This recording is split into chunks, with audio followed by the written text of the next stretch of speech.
This is the biggest football show anyway in the country right now. It's The Couch right here on ZTN, brought to you in partnership with Africa Bet. My name is Howard Msonza. And we've got a full house today. The Couch Squad, Mr. Teach, how you doing? I'm great. Mo is also here, but we are sitting in a deliberate formation. I know why I'm talking about formation, because we're talking about football. So Mo is on the other side with David Maketo. And these are former footballers. David was with Caps United. He was the captain. They also captained the Young Warriors and won a league championship with Caps United. Mo Moyo won the 2009 league championship with Gunners. I'm not so sure about captaining the side. It's not that discipline here for you to do.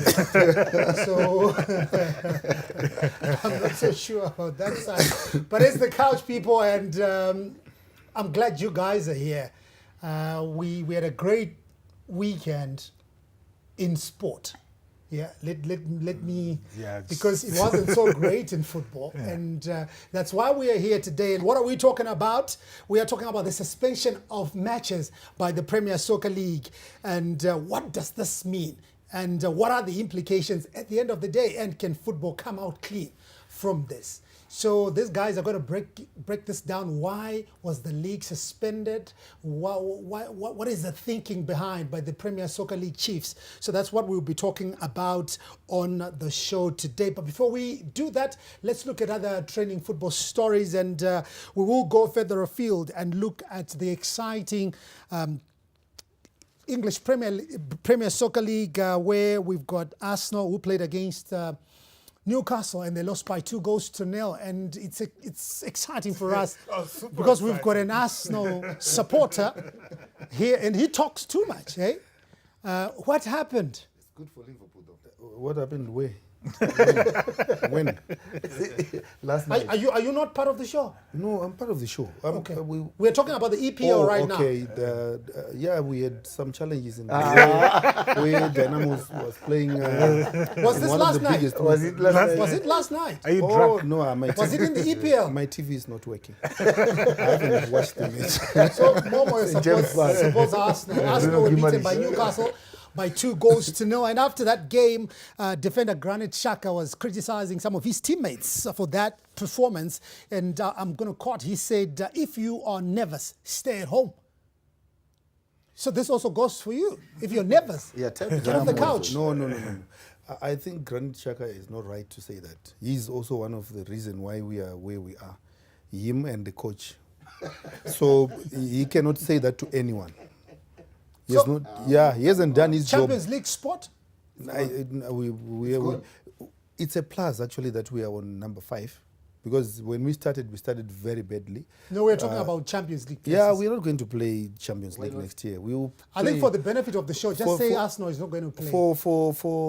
For a team that was not in any European competition last year, this year we'll be in Europa. Then next year we'll be in Champions League. It's gradual. Nothing can stop us. All right, it's fine. Let's go to the other team, Liverpool. Do or die moment. Let me come to Mr. Tish. So, Mohamed Salah not available. Virgil van Dijk not available against Southampton. And you got to look probably at that game. If they lose, then they hand the title to Manchester City. Well, as much as... Is it going to go right to the wire? I think it's definitely going down to the wire. I don't see, even without Van Dijk and Salah, I don't see Liverpool losing against Southampton. And this is coming from a Manchester United fan who would love nothing more than for that to happen. But I think they've got too much depth. You know, you talk about Firmino, Diaz, up front to Mane. I think they definitely have options as well at the back with Konate. He can come through. So I think Liverpool will do the business today. I think they'll do the business. I know you love Liverpool. Maybe the colours that you're wearing not just love. Where did it all go wrong? I don't think we can talk about where we went wrong. Or you still believing? Yeah, we still believe. That's why we're still playing. Wake up from that dream, my brother. We are better off than Arsenal. Come on. We are better off than Arsenal. No. You can't say Ah, you that can't say because- no. Because we allowed Teach to speak, but Man U is the come number on. three. But we're not even talking about him. We're talking about Arsenal. We want to win the Champions League All next right, season. let's not get sidetracked by this. So yeah, that's just a bit about the English Premier League. But let's come back to the local Premiership. Match day 15, which got underway on Friday. And we had some exciting matches. I think before the weekend, everybody was just talking about match day 15. And the juiciest of all the games was the game between Highlanders and Dynamos at Barbourfield Stadium. Yes, there were some other big games, Caps taking on Chicken Inn, with a huge bearing on what's happening at the top. And Chicken Inn, of course, winning that one by 1-0 and leapfrogging Dynamos in terms of the log standings. But we will be focusing on the suspension of the Premier Soccer League matches and what it means and what are the implications, as well as can football come out of this clean because of what happened this past weekend. So that's what we'll be talking about. You're watching The Couch right here on Zim Papers Television Network, brought to you in partnership with Africa Bet.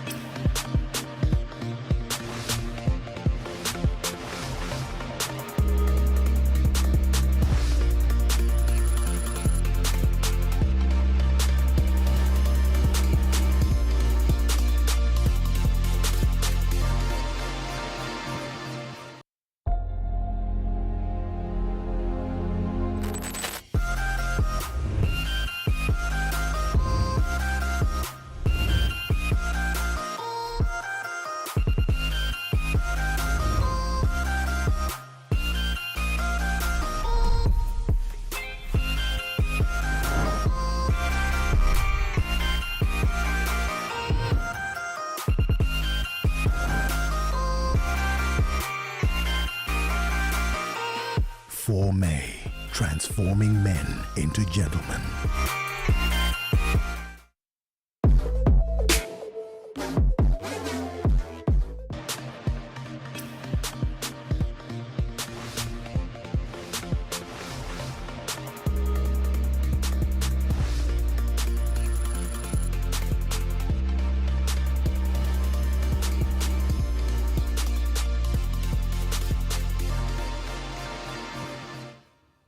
It's The Couch right here on Zim Papers Television Network, brought to you in partnership with Africa Bet. And in studio, I've got some exciting guests. The Couch Squad is here, Momo and Mr. Teach. And we are joined by former Caps United captain David Maketo, as we are looking at the suspension of the Premier Soccer League matches. And what does this mean? What are the implications? And can football come out of this clean? So there has been a lot of violence in the past couple of weeks. I think it started in the game between FC Platinum and Highlanders at Mandava Stadium. The game was prematurely ended because there were violent scenes there, and Highlanders were summoned before a disciplinary committee. We're still yet to hear the verdict from that. But the game was 1-0 when play was stopped, and this is what happened in that game. Highlanders and FC Platinum, Peter Mudua and Walter Musona. And there was a pool. We had a former referee who is now a match commissioner, Ruzive, and he clarified that for us. And the referee for that particular match, Tiriva Mari Jaravaza, saying that that was a penalty. And that sparked, commotion in the stands, with Highlanders fans not happy with that particular decision, because they thought their team had the impetus and they were in a good position because it was 1-1 and they were the away team. So it sparked violent scenes and it then degenerated into total chaos. At the end of the day, police then threw tear gas canisters, and there was just pandemonium. After that, a lot of fans complained that they were beaten, allegations that the police were just beating anybody in a black and white outfit outside the stadium. So this is what happened. And soon after that, so this past weekend, big match at Barbourfield Stadium. Highlanders taking on Dynamos. There were plenty of police details at Barbourfield Stadium, and Highlanders scored a goal. And in fact, before that goal, there was an incident that involved Bill Antonio and Andrew Tandy. And Andrew Tandy came out of the worst out of that situation. He broke his leg, I think around the ankle. This is what happened after that tackle by Bill Antonio. And the referee tried to come in and quell the situation, but it was really difficult to deal with. There were fans on that end, the Highlanders fans, and they then, after this commotion by the players, because players also demonstrating with the referee, Frank Makarati there being pushed back by some of his players, the police had to come in just to make sure that there was order there. But the players would have none of that as it continued like that. So the medics called in to attend to Andrew Tandy, backroom staff at each other's throats there. Highlanders and Dynamos, it was just total chaos there on the pitch. And the players trying to calm the situation. You see there, Highlanders supporters not happy and pushing the perimeter fence. And it just was bad. At the end of the day, there was a 15-minute delay as the medics were trying to attend to Andrew Tandy. So this is what happened. Tandy and Bill Antonio colliding there. I'm not so sure if it was a tackle. Was it a tackle more? I'm not so sure. It was a tackle. It was a tackle. I thought Bill Antonio was trying to get to the ball, but with the intention of, he thought he was going to get to the ball, because Bill Antonio, if you look clearly, he was focused on the person that was marking him, not on Tandy, who was coming from probably what we could call the blind side. Yeah. So he was focused on trying to get to the ball.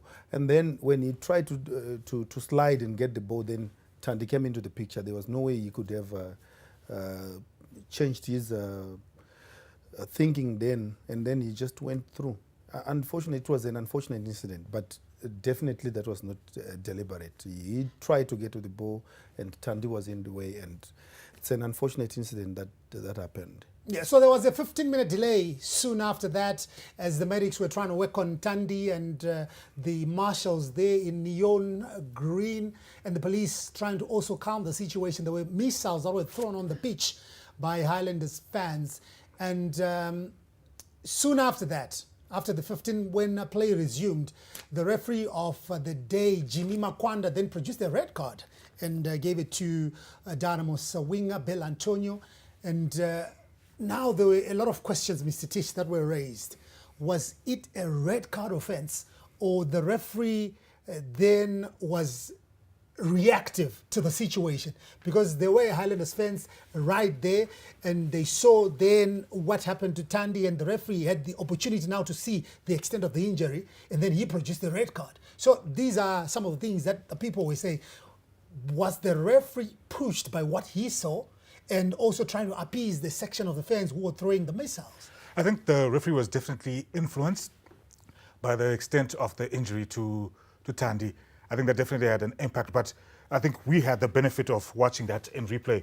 And you actually see Bill Antonio, as much as Tandy was coming from the blind side, when he makes impact, he's actually either, you can say maybe on the side or right behind the defender. So I think based on that, I think when you look at the laws of the game, if you come from behind on a tackle, whether there's malintent or whether it's unintentional or whether you weren't trying to hurt the player, I think once you're coming from behind or the side, you've given the referee a decision to make. But when you look at this particular incident, because of that 15-minute break and, you know, that flashpoint that was started with Mudua, you know, sort of confronting Bill Antonio, I think that's definitely then, because he's a human being, that definitely had an influence in the decision. Obviously, we can't speak to his mindset whether he had made the decision to give the red card as soon as he saw the foul. But I think if you look at the footage as well, no one saw that Tandy's leg was broken. You saw Mudua, the senior players, everybody rushing towards Bill Antonio. Tandy was busy raising his leg in agony. I think when everybody saw the severity of the injury and maybe the reaction that the fans had, I think that influenced the ref's decision. But I think if you look at the laws of the game, You know, and maybe if we had the benefit of VAR, I think it would still have been a red card because he came from behind or the side. There was no intent to harm, but I think the fact that he was coming from behind or the side, whatever you want to look at it, I think will definitely be a red card in my books. All right, so soon after that incident, the red card incident, play resumed. Dynamos were down to 10 men. And Highlanders now had a numerical advantage, and they were piling pressure on Dynamos. And they then scored through Washington Navaya. But in the build-up to that goal, there was a scenario with one of Dynamo's players, Shadrack Nyawa. He collided with the Highlanders player, and he came out the worst from his reaction. So he was rolling on the pitch and holding his head. And the referee on the far side, for a moment, had his flag up. But the referee didn't blow for that. And from that, then a cross came and there was a goal. And in the build-up again to that goal, Dynamo's goalkeeper Timon Vula seemed to have collided with Navaya before that header, and he went down. But the referee waved play on, and he indicated that there was a goal. And soon after that, there was also commotion now on the other side, on the bay housing the Dynamo's fans. And they also invaded the pitch. And on that other side, Highlanders fans invaded the pitch, celebrating. So it was two ends of the same stick, you know. Some in jubilant mood, and the others not the same. And this was what's happening. What was happening? The commotion and all that. And in the process, Dynamo's fans trying to uproot the goal post on that other end. So it was just total chaos, David. It was just total chaos. I don't know. This kind of behavior, I don't know. We can't even support this because this is really bad. You know, you are fans, you've come to watch. I know it's an emotional game and all that. Was it a goal, according to you? Yeah, according to what we saw, I was in the studio here watching this game with Mr. Teach, and I didn't see the assistant referee, you know, flagging for an infringement. But by the time the ball came in cross from the right side, Timon Vula, he didn't go for the ball, but he looked for a free kick, which he didn't get. Because if he had gone, you know, all out, taking it from the highest point, it was going to be an advantage to him. It was still going to be 0-0, and there was not going to be this all commotion. Because for Shadrack Nyawa, the moment the Highlanders supporters are celebrating, that's the moment he gets up, confront the referee. And I found out Sumuka, Shadi, or continue defending, helping his team. Remember, most of this time, these guys, they are going down easily. And whenever the referee blows his whistle. I like this because you are a former player. Yeah. You also played the game, and incidences like that, probably it happened with you. Because sometimes as a player, you're looking for a foul, and sometimes you're genuinely injured. Because at that particular moment, you're looking at yourself. Do you get up? But when it's genuine, Howard, it's really genuine, just like what the injury to Andrew Tandy. You don't get up. That was a far off situation. Yeah, that's what I'm saying. But when you're faking, that's when you roll kutange munaroa kana nemagezi. Because unoida ku attract attention ya referee. Kuti utonyazo kuti azvishuwa referee ndaita ndakwadzwa. Then from there, unotoona munhu anenge atobo. What we've been taught is play to the whistle. Yeah. So if the referee doesn't blow, it's not a foul. Whichever way you want to look at it, even if you are injured, even if the referee has seen it the way they have seen it, it's not a foul, it's not a foul. So you cannot confront the referee based on that. And for that infringement on the goalkeeper, I didn't see any infringement. Yeah. Basic rule for the goalkeeper, if you come out, you have got to come out when you're going to reach the ball. You don't just come out. You miss the ball. That's unlike Timon Vula. I think that one, Timon missed it. And that was a genuine goal, as far as I'm concerned. I don't support Highlanders, I don't support Dynamos. But I just have to say this. Timon Vula should have gotten to that ball at its highest point. Yeah. He didn't. So when he missed the ball, he just looked for something to... Because now when the time he tried to get up, he saw it was in the net. he was to blame for that goal. Yeah, because ukatarisa Howard, that's when even the Dynamos fans anditi ndipo vakabva vapinda muground because the Highlanders vanga vapindawo futi pai vachicelebrate, but we don't want that out. Kana ragowa celebrate muri kunze. All right, so these are the scenarios that, then took place at Barberfield Stadium, and there was just total chaos from then on, and the match couldn't continue. Jimmy Makwanda had to then talk to the match commissioner and his other assistants, and they abandoned the game. I think it was in the second minute of time added on, because there were 13 minutes that were added after the regulated 90 minutes. So the police, well, kudos to them, because there were no tear gas, and we didn't hear of any incidents that probably somebody got injured or something like that. So at the end of the day, the PSO had to come in and said, okay, this violent scenes, the hooliganism and all that is a bit too much now.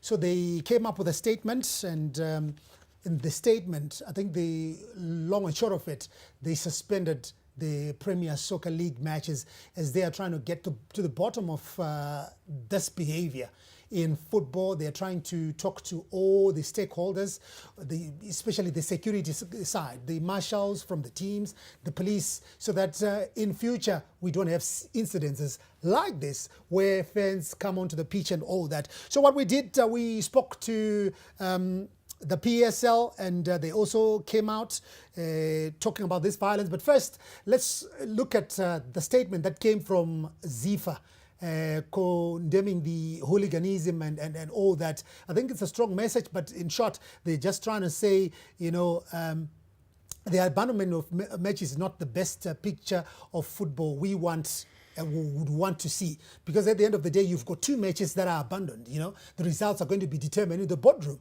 Matches are supposed to be determined on the pitch. So now we've got two matches. So they came out and also tried to give their side of the story. But let's hear from Kudzai Bare from the Premier Soccer League, and see what they are saying about the violence that we have seen in football in the recent matches. We are currently engaging all key stakeholders to find lasting solutions to these challenges. We have a meeting with security officials, including the Zimbabwe Republic Police, club security officers and marshals, as well as stadium owners on Friday, 20 May 2022. Right, so that's the voice of Kudzai Bare. She's the spokesperson at the Premier Soccer League, and we understand, Mr. Teach, it's not good what's been happening and all that. And their focus now, they are saying they are looking at the security side.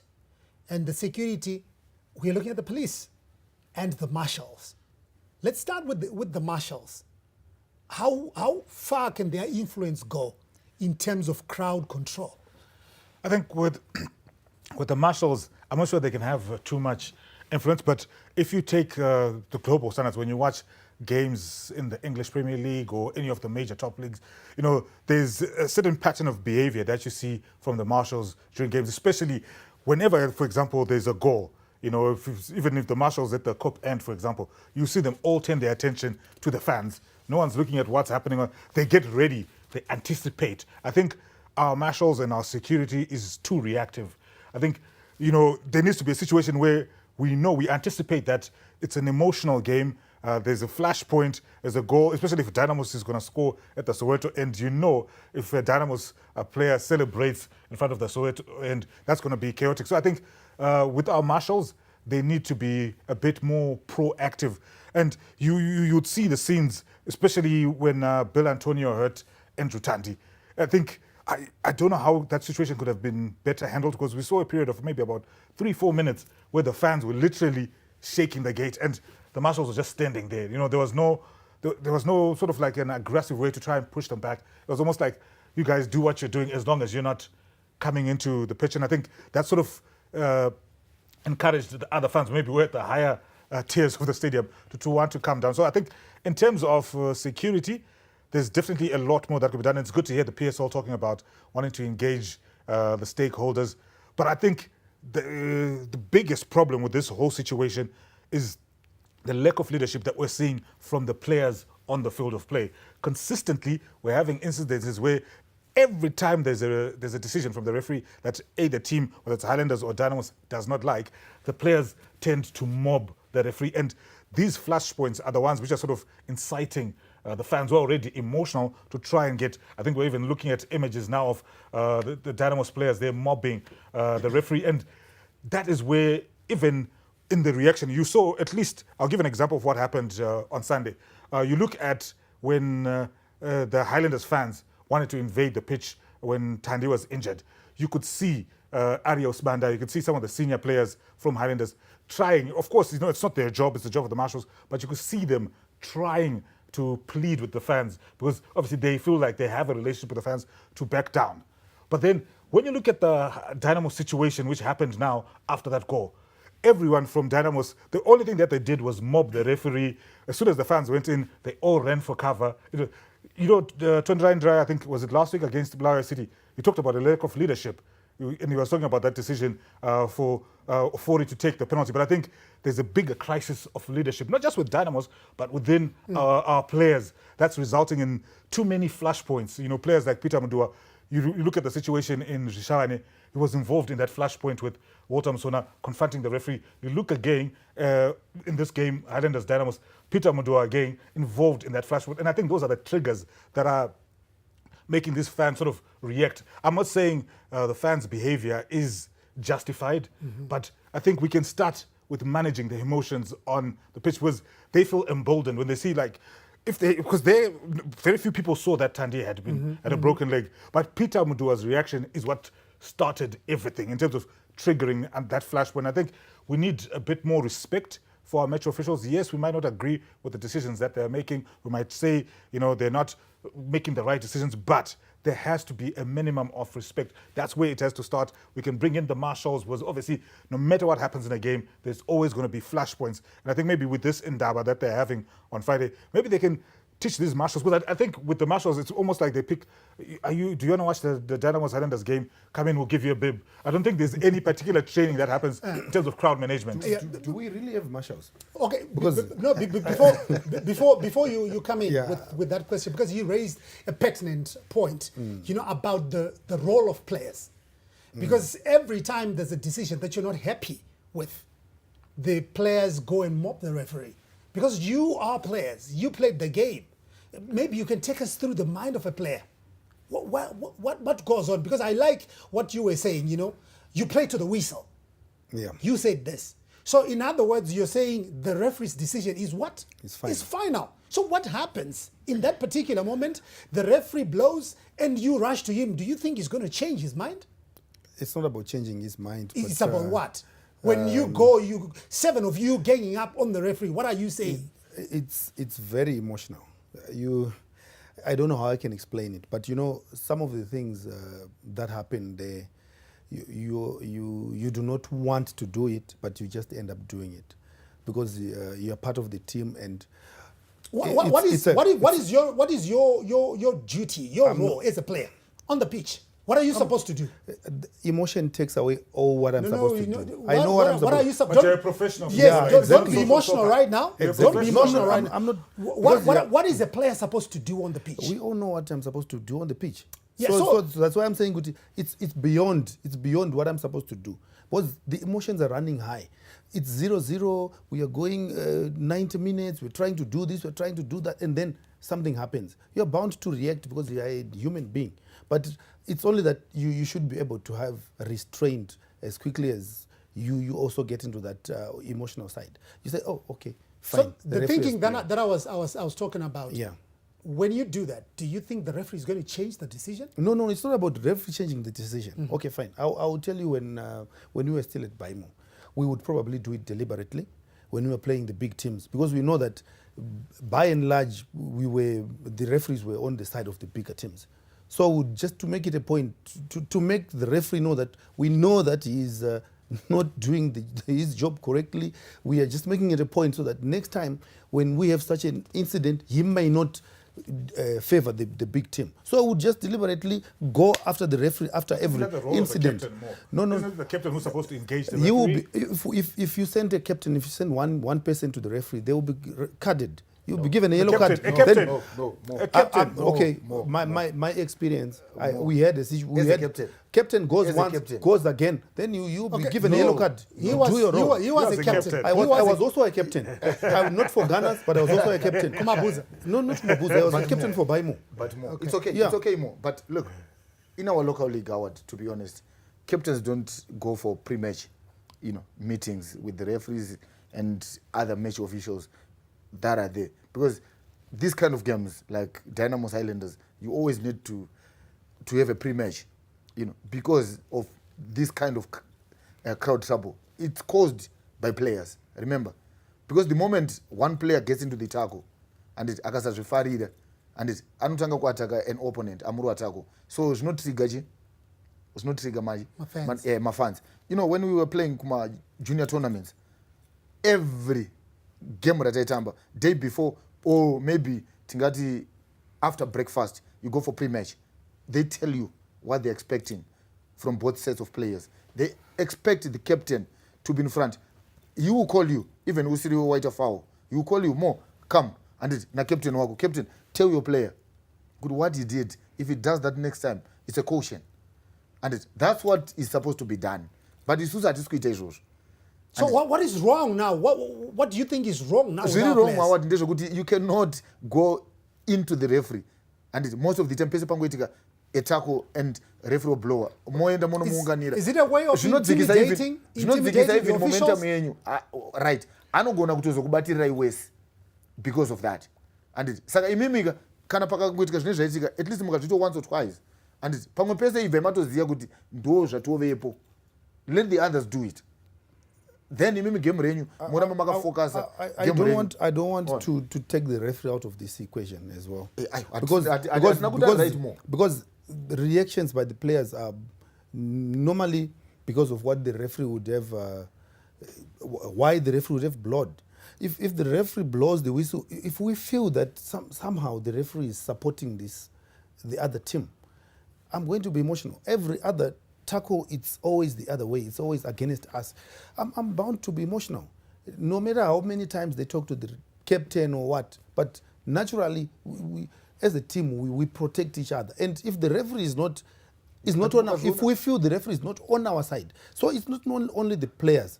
The referees also have got to be very careful when they are handling these matches. They've got to be as fair as they can be, because they are also part of the problem. All right. They are also triggering So the reactions from the players. We're going to talk about the role of the referees, because we are looking at the violence that has rocked the Premier Soccer League in the past couple of games. In this particular incident, we're talking about two clear incidences, one at Mandava Stadium and the other one at Barbourfield Stadium. So what we want to ascertain here is how much of an impact or influence are the players bringing, to the fans' behavior at the end of the day. Because when you constantly mock the referee, what are you communicating to your fans? Yeah. We have seen penalties being given, Howard, unfairly.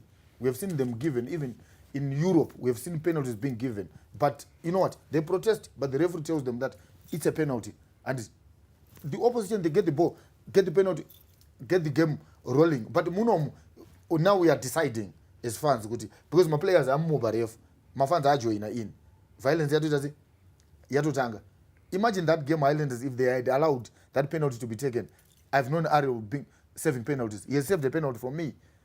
He has saved penalties from. Penalty taker. I'm a very good penalty taker. So don't even say. Don't talk about Ariel saving your Anyway, penalty. let's not get distracted here. So, Mr. Teach, are the players to blame for the violent scenes that we have seen? I think it would be unfair to put all the blame on the players. I think it goes down. In terms of percentages, let's put it down to numbers. What do you think? I think I'd probably put it at about 30% in terms of inciting, like what David was saying. When you see, because even when we were watching that footage of Bill Antonio going on the tackle, when you initially see it, you don't think it's a horrific tackle. Yeah. But what grabs your attention is the way Tandi, I mean, the way Mudua Mudua goes after Bill Antonio. That's what draws your attention. Okay, did we just see the same thing? And that's what I'm saying. We had the benefit of hindsight where we were able to look at the footage and see what happened. We saw the broken leg. But remember, in the stadium, the fans can just see the reaction because the tackle happens in a split second. They can just see the reaction of not just any player, but probably one of the senior players, Peter Mudua. And they can see now the back and forth between the Dynamos players and the Highlanders players. And you know what? Even when some of the terminology that we use in trying to hype up this game, calling it the Battle of Zimbabwe, we've already sort of made it sort of like a war. And you know, there's also some cultural residue that's there, Shona and Ndebele. And these things are always simmering right at the bottom. So you do not need any catalyst at all to come through and ignite that, because it's not like we're starting a fire with stones. This is a fire that's already sort of simmering at the bottom, and you just, you know, when the players then behave like that, they're sort of pouring paraffin because the fans are already agitated. They're already edgy. Boso fans were already unhappy with Mandla Mpofu. They wanted to protest. You know, they're frustrated because their team is dominating, but they can't get a goal. They see, you know, one of their players injured. You know, they feel like there's so many injustices. They're not happy with the referee's decision. And then they now have a place to blame it. Because when Peter Mudua now goes to Bill Antonio, that's where the fault is. He's directing the fault. So I think in that regard, that's where we're having a lack of leadership. Because Peter Mudua is a man. Bill Antonio is just a boy. The mature thing to have done would have been to go to Bill, Mfana, that is reckless. Yes, you're not absorbing Bill of his actions, but to then try and, because that's what sparked you saw Stephen Appiah almost going after Ariel Subanda, because some of the senior players were defending our young brother. So, no, it descended from being just, you know, we're talking to Bill to say that was a reckless tackle to this guy saying, no, you're going after our little brother. And then the other guys, and then the fans are going like, you guys are attacking our players. Everyone now is getting involved, and it's a domino effect. Like what he said, let's blame it on the emotions, eh? When we come back, we then look at the role of the referees and the role of fans. You know, because we are talking about the suspension of the Premier Soccer League matches. What does this mean, and what are the implications, and can football come out of this clean? And at the end, we then also try to see if there are any implications and if football is going to survive this. You're watching The Couch right here on Zim Papers Television Network, brought to you in partnership with Africa Bet.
For May, transforming men into gentlemen.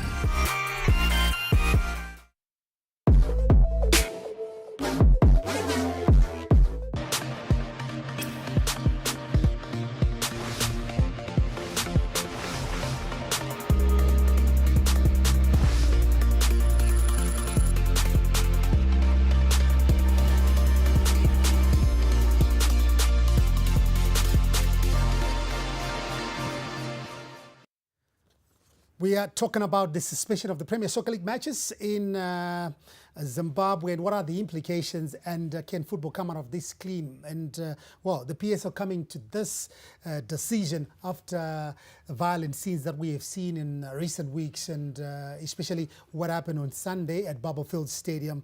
There was also a scenario at Mandava Stadium a couple of weeks back where the game was abandoned, and this is the second game that got abandoned before it got to the end. And the PSO wanting now to make sure that the games that are going to come, remember we still got the Harare Derby, some of the games probably that will then, as a lot of what we are talking about, the emotions and all that. So the Indaba, you said on Friday? Yeah, Friday. And, Friday is when the PSL wants to do this. And I think maybe they preempted it because we're almost getting to the mid-season break as well. I think match day 17, 18, that's when we usually take a pre-season break. But I feel like they wanted to be seen to be doing something, which is good, because they've put on a platform for us to engage the different stakeholders. But what maybe I have questions about is now the decision to just ban everybody, because now it's two teams and maybe one team in particular that has been involved in two of these major incidences where the beautiful game has descended into chaos. And right now, you know, Manica Diamonds, Harare City, Triangle, ZPC Kariba, maybe they'd made their bookings for this week for whatever games that they knew were lined up. So many other teams have been inconvenienced. And yeah, yeah. I'm not defending them, Yeah. but the fixture list for this week's program is not yet out. Because PSL control everything. Yeah. You know, because yes. The teams take cue from the PSL, from the office. Yeah. True. And they are waiting to hear from the office, because the office can even say, you've got midweek games. Yeah. Or maybe the games are going to start next week, midweek. So I understand what you're saying, because the teams need to be prepared, but they take a cue from the Premier Soccer League. Yeah, but I just wanted to go back, and because we were talking about the role of players vis-a-vis the violent scenes that we have seen. I think let's also look at the role of the police, because we've got two incidences, David. One at Mandava Stadium. And people came out and said, okay, the police were heavy-handed. You know, the tear gas they then unleashed on people, on the fans. The players were affected, yet they are also supposed to protect the players. But the tear smoke now affecting the players. There was a TV crew from ZTN badly affected by the tear smoke, because the equipment there, you also need to protect the equipment and all that.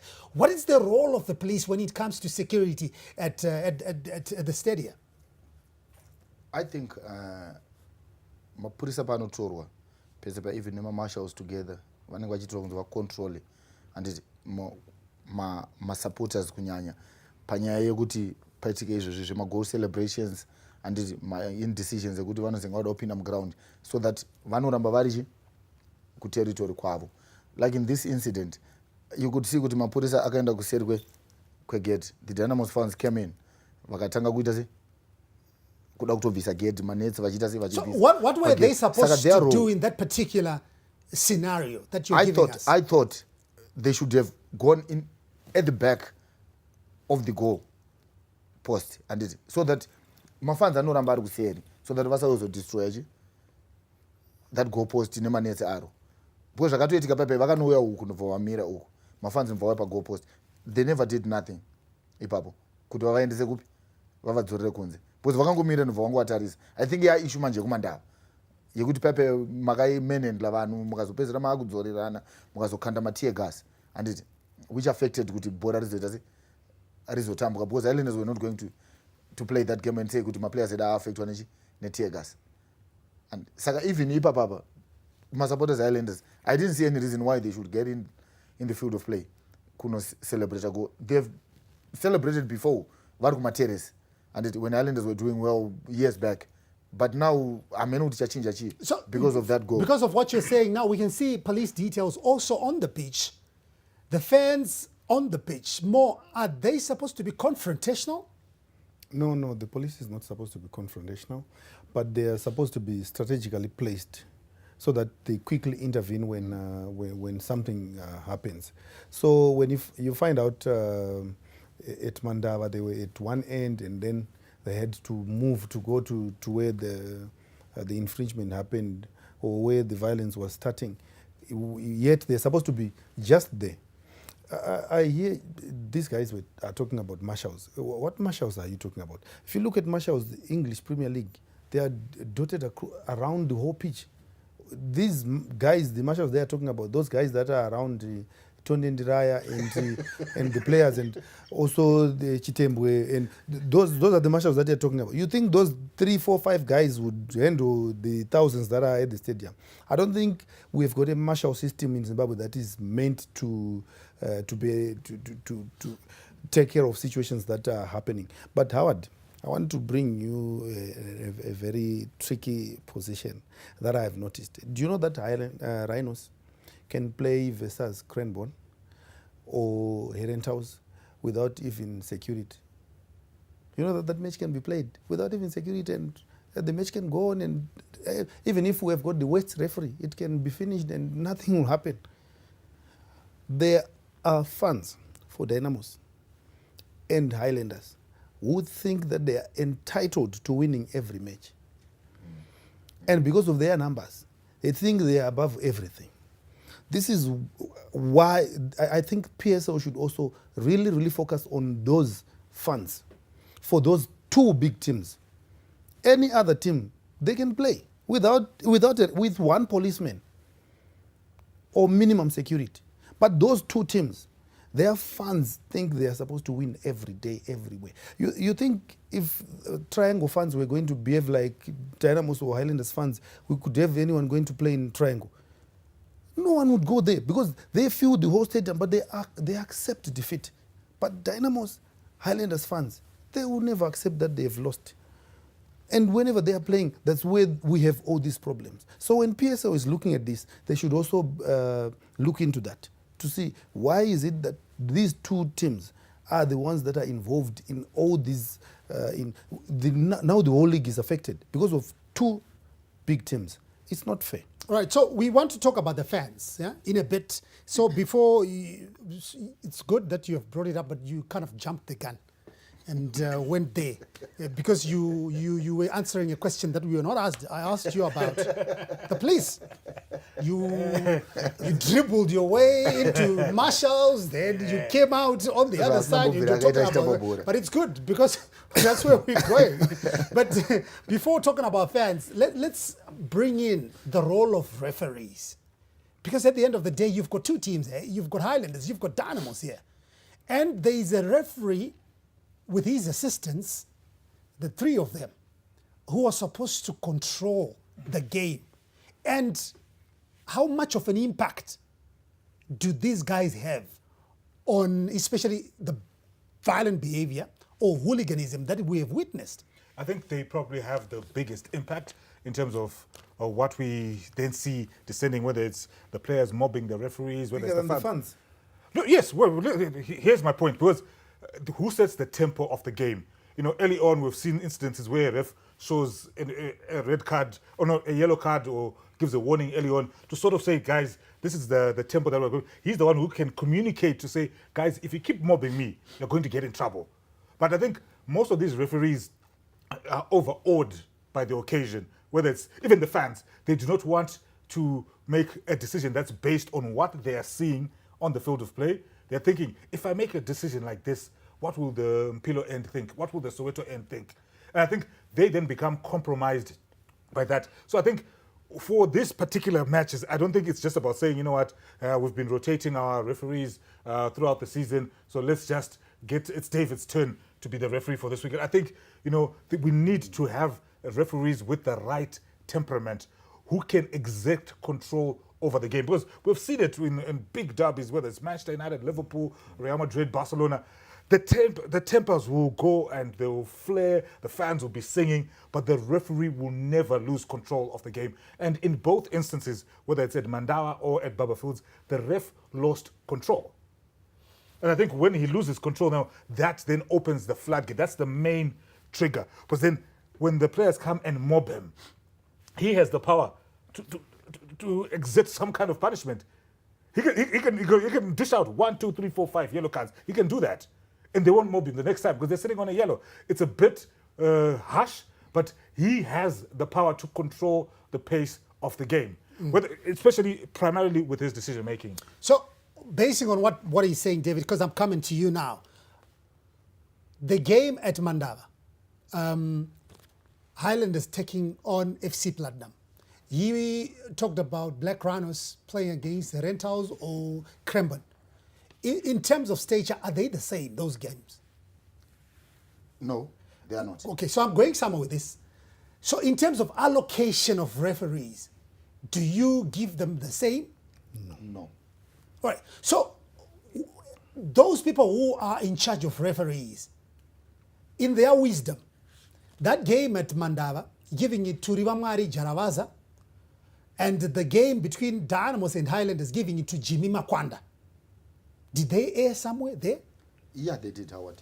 Look, the best referee of the day, I think, of the half season that we are in at the present moment, was supposed to take care of that game. I thought myself, Brighton Chimene, so far, is our best referee that we have. He should have taken both games. You know, when you talk about these games, we're talking of big games. Dynamos Highlanders, it's a big game. FC Platinum Highlanders, it's a big game. Maybe because of, especially FC, the time they got into the Premier League, they took maybe half of the Highlanders players. So obviously there was, a relationship between those two sides. So even up to today, my players are going to go to one FC. Brand Banda, he was taken there. Denzel Kumalo, he was taken again, from Highlanders because of Peter de Jong that time. But I thought these referees, first 15 minutes, Howard, it's tricky. You need to take control of the game as a referee. And then 15 minutes up to 30 minutes, let them play. Let them play, because normally first 15 minutes, each and every team, they are looking for an early goal.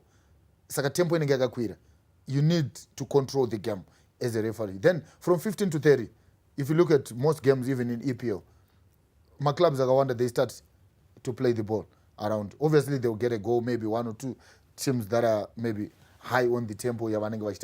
But from 30 to 45, obviously, they come back again. A referee needs to take care of that game. Even soon after halftime, you also need to take control of the game. Because ndiwe unengwa kabataji pembe, and you also need to control the fans as well. If you are the referee, you also need to control the fans. All right. So, do we have any referees that are on the FIFA panel in Zimbabwe? No. No. The reason is obvious. They are not really. We do not have quality referees at the moment in Zimbabwe. They are not good enough, so they cannot be on any panel because of the way they have been undertaking their role. Who would have done better than Jimmy Makwanda in that Highlanders Dynamos game? Like David has said, Brighton Chimene? Brighton Chimene is the man. He is the man, firm and very decisive. He is always in control of the situation. He always takes care of the players on the pitch. So players, you never see players doing funny things on the pitch like that Mudua guy running around causing commotion. You'd have been red carded, that one. All right, let's go to the fans now. We end with the fans. Let's go to the fans and hear about their role and these violent scenes that we've seen in the past couple of games. Talking about our PSL, I think it's becoming a disgrace to Zimbabwean football. You get what I'm saying? But if you look at the violence which is happening in those grounds, it's only mostly between Highlanders and Dynamos. I think PSL needs to find a solution, at least playing those games in neutral venues and with no fans at all. Hapana zvazvinobatsira kuita suspension ka, as long as zvimarefu izvo zviri biased, violence inongoramba iripo. Ngavambotraya kuuplifta mastandards emareferee. They should be trained.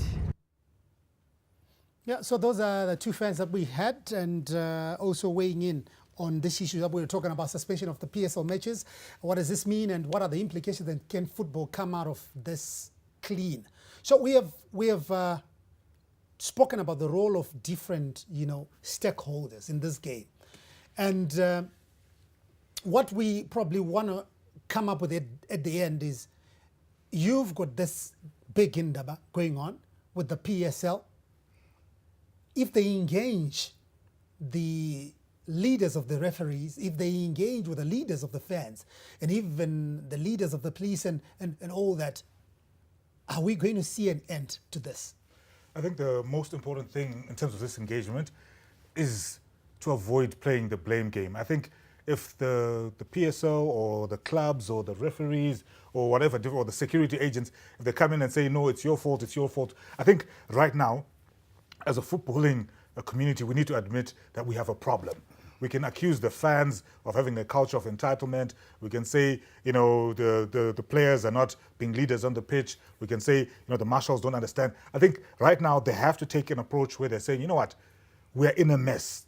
How do we fix it together? Because I think the moment they start trying to point fingers and say, the police, you could have done better, or security could have done better, or the PSL, you could have done better, or the players, you could have done better, I don't think we're going to get an engagement, because this was and will always be the biggest game when it comes to Zimbabwean football.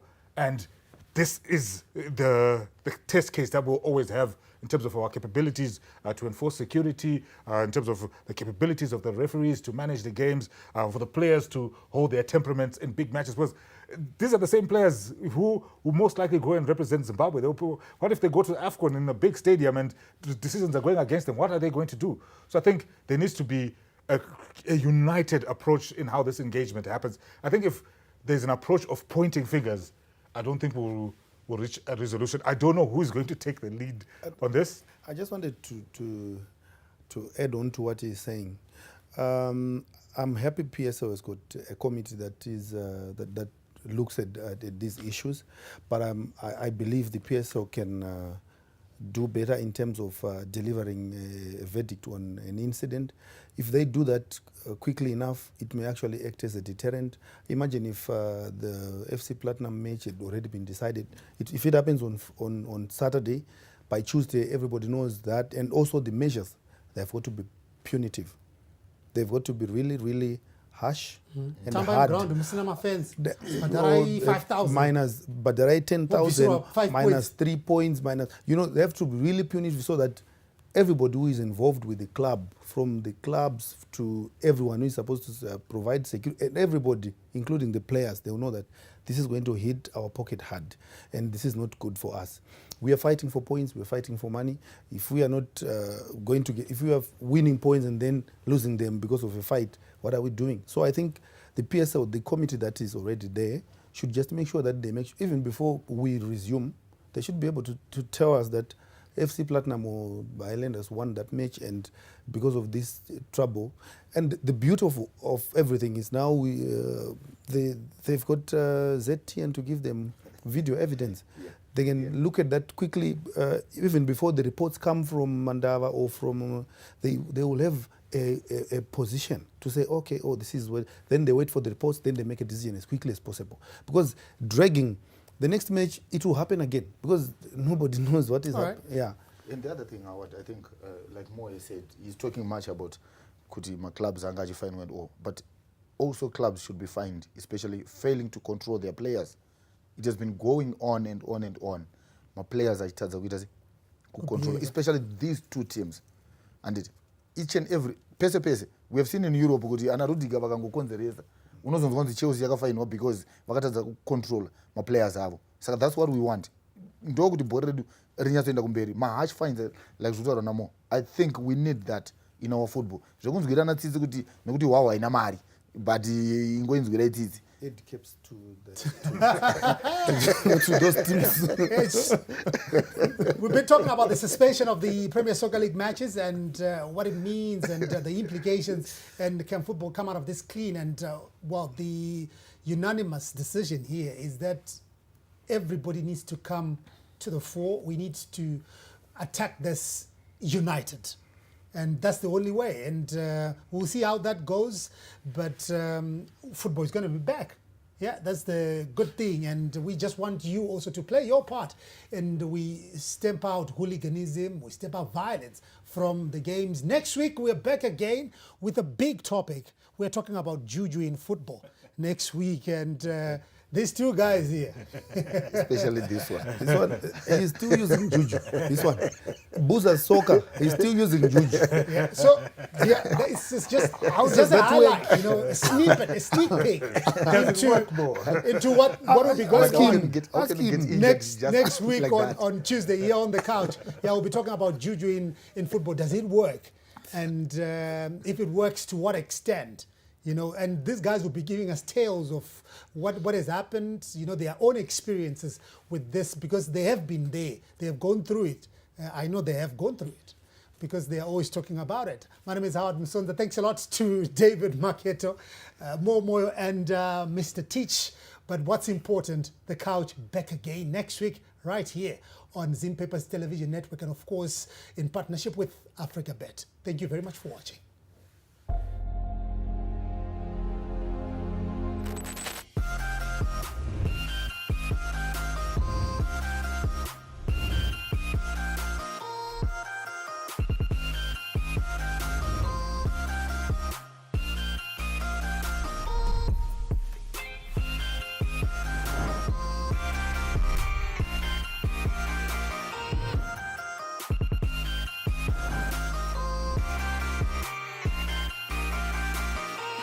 For May, transforming men into gentlemen.